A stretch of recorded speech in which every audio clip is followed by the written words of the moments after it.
মেহেরপুরের স্বামীর বাড়িতে নির্যাতনের শিকার হয়ে বিচারের দাবিতে সন্তানসহ যশোরের আদালতের গৃহবধূ।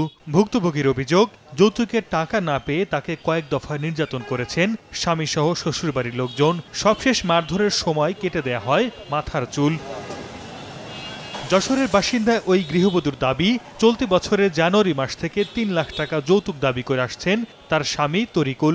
এতে রাজি না হয় মারধরের শিকার হয়ে সন্তানসহ বাবার বাড়ি চলে যান।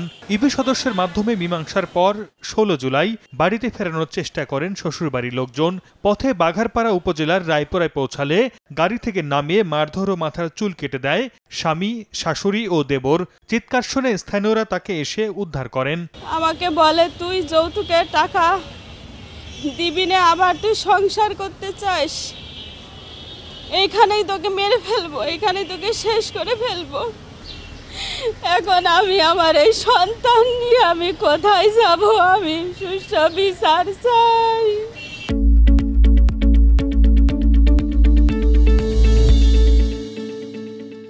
শাশুড়ি বস্তা টস্তা রেখেছে, মেরে ফেলবে, নদীতে ভাসায় দেবে। আমরা ওখান থেকে উদ্ধার করে নিয়ে আসি। এই ঘটনায় ভুক্তভোগী বাঘারপাড়া থানায় গেলেও মামলা নেয়নি পুলিশ। পরে জেলা নারী ও শিশু নির্যাতন দমন ট্রাইব্যুনাল আদালতে স্বামীসহ ৩ জনের নামে মামলা করেন তিনি। এই বিষয়টি নিয়ে থানায় মামলা করতে গেলেও মামলা গ্রহণ করেননি। বিজ্ঞ আদালত মামলাটি আমলে গ্রহণ করে সরাসরি এফআইআর দাখিলের নির্দেশ প্রদান করেন বাঘারপাড়া থানাকে। অভিযোগের বিষয়ে জানতে আসামিদের সঙ্গে যোগাযোগ করা সম্ভব হয়নি। সময় সংবাদ, যশোর।